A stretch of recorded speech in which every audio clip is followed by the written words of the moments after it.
Hello everyone, my name is Shambhavi. Hope you all are doing well. So basically today we are going to see some more methods for finding the error bound and the sample mean. Right, so in the previous videos we had already seen that what we actually mean from error bound, what we mean from sample mean, right? We had already seen all these things. Now today I'm just going to tell you some more methods. Like there is a method that actually goes from backwards. Okay, today I'm just going to tell you that method for finding the error bound and the sample mean. Right, so I would just put the heading once and then we'll start the writing. And so here I'm just writing that working, as I mentioned that it is backwards, right? So in that case, I'm just writing here working backwards to find the, so basically what I'm just going to find here today, so I'm just going to find the error bound and the sample mean, okay? To find the error bound and sample mean. Okay, so for sample mean I'm simply writing sm. Okay, let me just quickly write it full. Right, that is sample and then here mean. Right, so basically today we are going to see one method that actually works backwards to find the error bound and sample mean.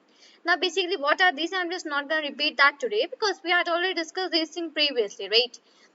Now, first I would be telling you that what are the requirements for for working on the backwards to find the error bound and sample mean. Okay, first I will let you know that what are the requirements for that. So here I'll be writing that if we know the CI. Now CI basically stands for confidence interval, right? We had already seen this thing also, that how we can just find out the CI, right? So in that case I'm just writing if we know the CI. So here I'll be writing work we can work backwards we can work backwards to find both. Now basically both actually refers to the error bound and the sample mean. Okay, I'm just not writing that very clearly, but I'm just telling you that what is actually needed for working the backwards to find the error bound and basically sample mean. So we just can here, if we know the CI, that is confidence interval, then we can just find out these things working backwards, right? Now basically firstly I will let you know how to find the error bounds, and after that I will let you know how to find the sample mean. Okay, so for that basically what I'll be just doing is that I'll be putting one heading. So my heading for first which I'm just going to discuss today is it is basically finding the error bound. Okay, so I'm just going to write here finding the error finding the error bound. Okay, this is the thing that I am going to discuss right now here. After that I'll be taking the sample mean. Right. Now, basically, when I just talk of finding out the error bound using the while working backward, if I just find out. So in this also basically we have two ways. Okay, we have two ways for finding the error bound working backwards, right? Let me just quickly discuss both of them with you. So basically here the first method which I'm just going to discuss is that, so I'm just going to write that. So I would just make sure. So basically, wherever you're making a notes, make sure to write these things there because it is very important. You should also know the different ways for finding something, right? So I'm writing for finding. So basically, from the upper value for the interval. Okay, whatever we are having the upper value in the interval, right? So from the upper value for the interval, what I will be just doing is that I would be subtract the sample mean.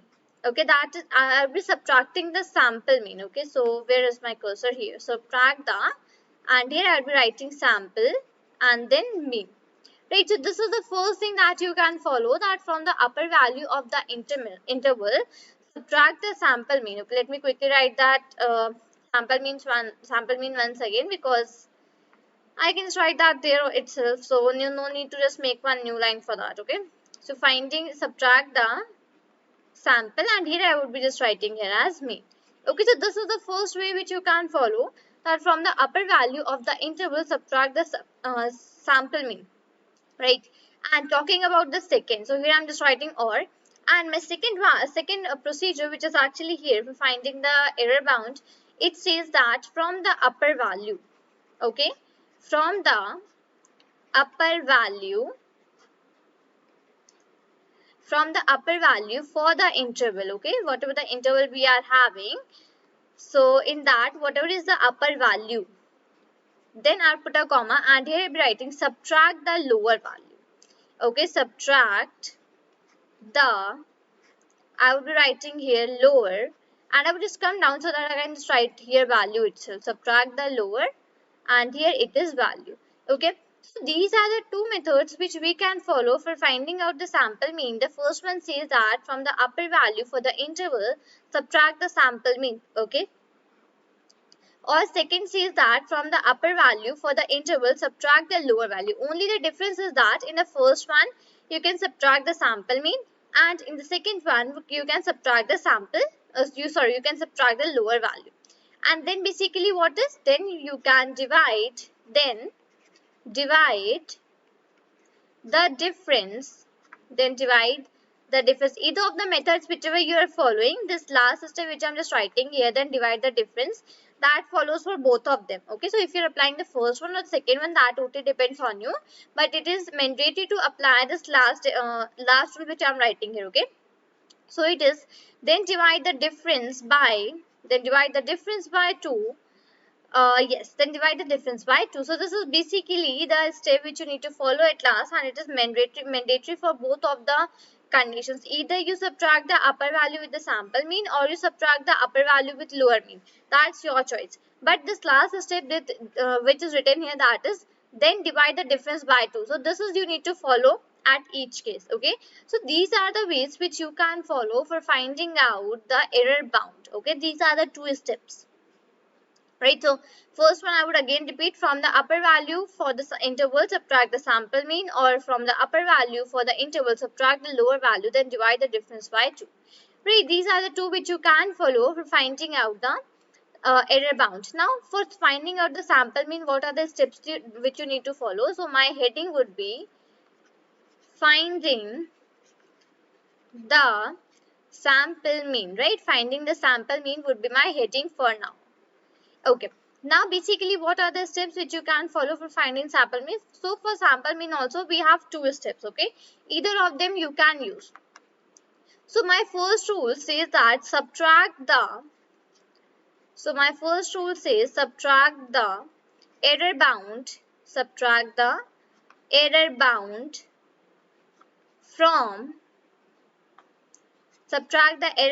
from the upper value of the confidence interval. I'm just simply writing CI here. Okay, I'm just not writing the full form. So for finding out the sample mean, my first step says that subtract the error bound from the upper value of the CI. CI is my confidence interval. Or even we had one second option also, so I would just write or here. And second value says that, procedure says that average the upper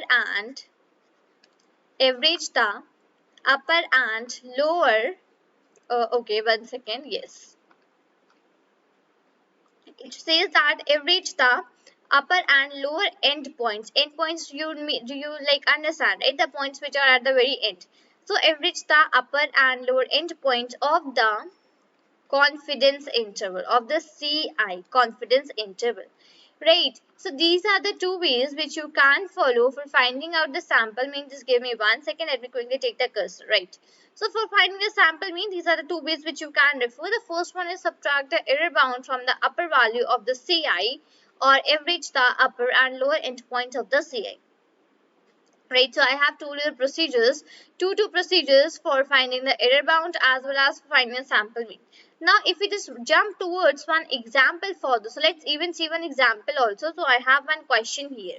Fine, so this is the question that I have, and here we'll be finding the error bound and as well as the sample mean. I do not know that what is actually question asking to us. Let's see that what is actually question asking to us.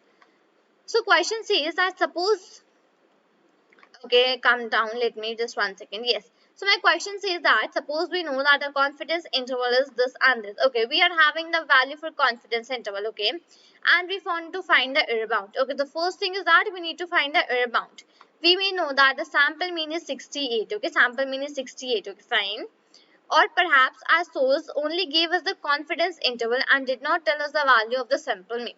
Okay, So basically here, firstly I'll be finding out the error bound, and after that basically what I'll be doing is that I'll be even finding out the sample mean. Even it is given, but here afterwards one thing is mentioned, or perhaps our source give only the confidence interval.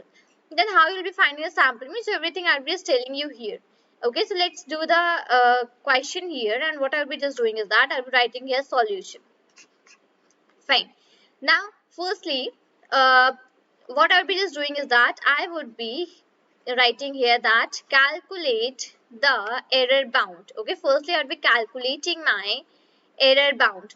And what is my condition? My condition is that if I know the sample mean. So here I'm writing if I know sample mean, because in this question I am given the sample mean, that is 68, right? So I'll be calculating the error bound if I know the sample mean. Okay, so basically here what I'll be doing is that I'll be writing 68. Now 60 is my sample mean, right? And that is my error bound mean, that is my EBM, right? Error bound mean. Fine. Now basically for finding out my EBM, what I'll be doing is that I'll be writing 68.82 minus 68. Now basically what is the 68.82? So this is the second value which I am given here in the confidence interval. I'm just like subtracting it from the upper value. So what was there in the section, okay, what was there in the error bound when I just told you? So just again have a look that from the upper value of the interval subtract the sample mean. This rule I am following, okay, that from the upper value of the interval subtract the sample mean. So here my interval is the 67.18 and 68.82, right? So I'm just subtracting the upper value from the sample mean, and sample mean is 68, right? So from here I'd be getting 0.82. Okay, this is my first step. And what if I don't know sample mean, and if I don't know sample mean? My first case was that if I know sample mean, and my second case is that if I do not know sample mean, then what will I be doing? Again, go back to that slide where I just explained you about that. The second case was from the upper value of the interval, subtract the lower value, then divide the difference by 2. Okay, I would be doing the same thing. So come back here. I would be writing here EBM, that is my error bound mean. Okay, subtract the upper value. So my upper value is 68.82. Okay, with the lower value. My lower value is 67.18. Let me go to the question and like let you see. Okay, 67.18, right? So subtract the upper value from the lower value and then divide it by 2. Okay, then also I'll be getting 0.8.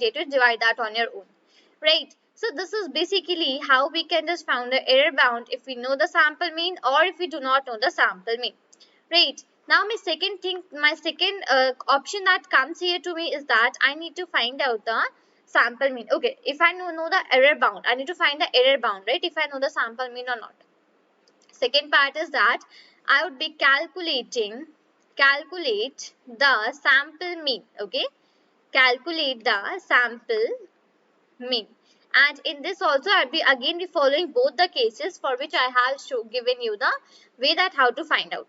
My first way is if we know the error bound. If we know the error bound. So if I know the error bound, then in that case basically what was the idea? The idea was that I need to subtract the upper value of the interval with the error bound, right? This was the very first thing which I told you for the mean. Let me show you that thing. Okay, so here it is subtract the error bound from the upper value of the CI. Okay, that is confidence interval.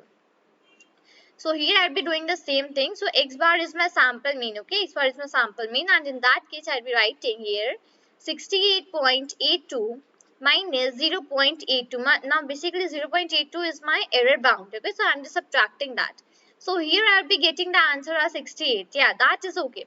And second thing, if I do not know the error bound, if I don't know error bound, yes, this was also one of the case, right? If I do not know the error bound, then what to do here? Again my procedure would be same. I need to now basically instead of subtracting, I would be adding the upper value and the lower value of the interval. Here is my okay, average the upper and lower endpoints of the CI, right? So firstly I'll be adding them and then be dividing by them 2, because that is the average, right?